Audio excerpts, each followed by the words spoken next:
வணக்கம். இன்றைக்கி நம்ம ரொம்பவே சாஃப்டான டேஸ்டியான பூரண பருப்பு போலி ரொம்ப ஈஸியான மெத்தடில் எப்படி பண்ணுறதுன்னு பார்க்கலாம் வாங்க.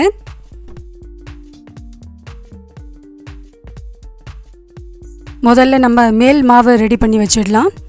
1/4 கிலோ மைதா மாவு எடுத்திருக்கேன்.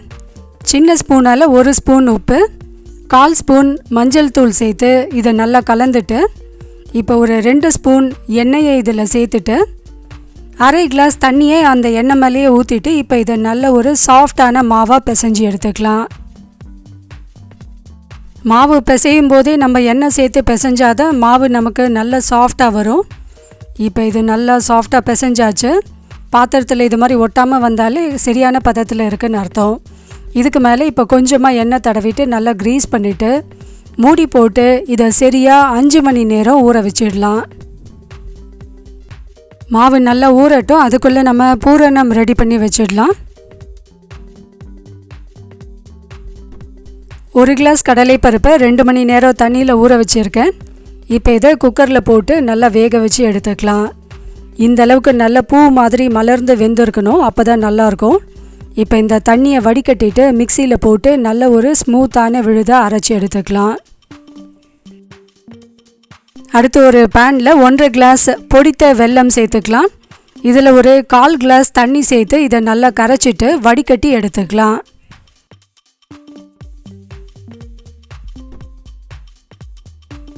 வெல்லம் நல்லா வடிகட்டி எடுத்தாச்சு.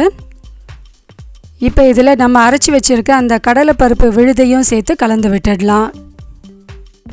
கடலைப்பருப்பு விழுதும் பார்த்திங்கன்னா இந்தளவுக்கு நல்ல ஸ்மூத்தான பேஸ்ட்டாக இருக்கணும், அப்போ தான் நல்லாயிருக்கும். ஒன்றும் பாதியுமாலாம் அரைச்சோன்னா நம்ம தட்டும்போது சரியான பதத்தில் வராது.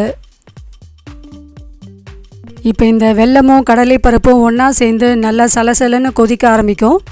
கொஞ்சம் வெளியெல்லாம் தெறிக்க ஆரம்பிக்கும். அதனால் கொஞ்சம் தொலைவாக நின்று இதை கிளறி விடுங்க.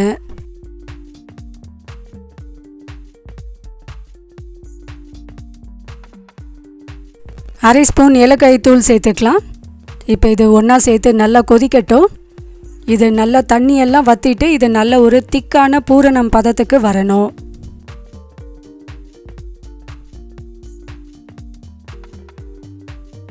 அஞ்சு நிமிஷம் ஆயிருக்கு. இப்போ இதை கைவிடாமல் கிளறிட்டு இது ஆல்மோஸ்ட் இப்போ ரெடி ஆகிடுச்சு. கடைசியாக இதில் 2 ஸ்பூன் நெய் மட்டும் சேர்த்துக்கலாம்.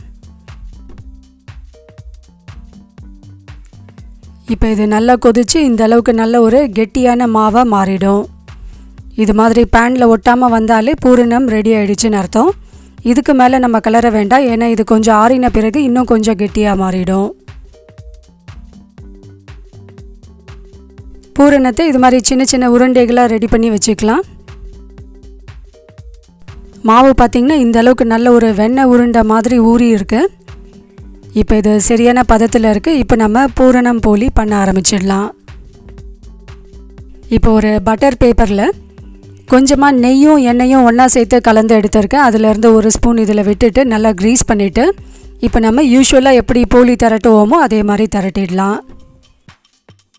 மைதா மாவு நல்லா ஊறி இருக்கிறதுனால வெண்ணெய் உருண்டை மாதிரி இருக்கும். மாவு நல்லா சொல் பேச்சு கேட்கும். இந்தளவுக்கு நல்லா சாஃப்டாக இருக்கும். பூரணத்தை உள்ளே வச்சுட்டு லைட்டாக கொஞ்சம் அழுத்தி விட்டோன்னா ஃப்ளாட்டாக இருந்ததுன்னா நமக்கு தட்டும்போது ரொம்பவே ஈஸியாக இருக்கும்.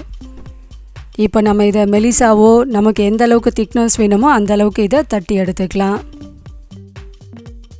இந்த மெத்தடில் பண்ணும்போது பார்த்திங்கன்னா பூரணமும் எல்லா பக்கமும் ஈவனாக நல்லா ஸ்ப்ரெட்டாக இருக்கும்.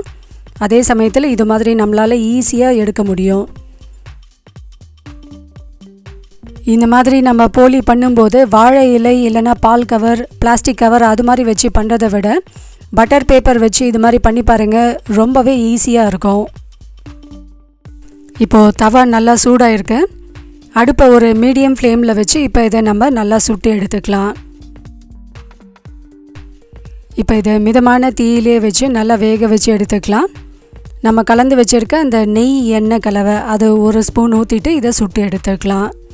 மொத்தமாகவே நெய்யில் பண்ணாலும் நமக்கு திகட்டுற மாதிரி இருக்கும். இந்த மாதிரி எண்ணெயும் நெய்யும் கலந்து ஊற்றி நம்ம சுடும்போது ரொம்பவே டேஸ்டியாக இருக்கும். இது சப்பாத்தி மாதிரி நல்லா எழும்பி கூட வருது பாருங்கள். ரொம்பவே சாஃப்டான ரொம்பவே சுவையான நம்மளோட பூரண பருப்பு போலி ரெடி ஆயிடுச்சு.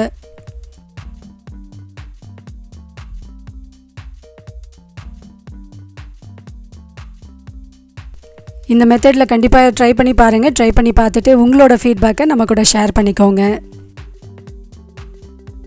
வீடியோ பிடிச்சிருந்தால் லைக் பண்ணுங்கள், ஃப்ரெண்ட்ஸ் அண்ட் ரிலேட்டிவ்ஸ் கூட ஷேர் பண்ணுங்கள். மறக்காமல் நம்ம சேனலை சப்ஸ்கிரைப் பண்ணி நமக்கு சப்போர்ட் பண்ணுங்கள். தேங்க்யூ.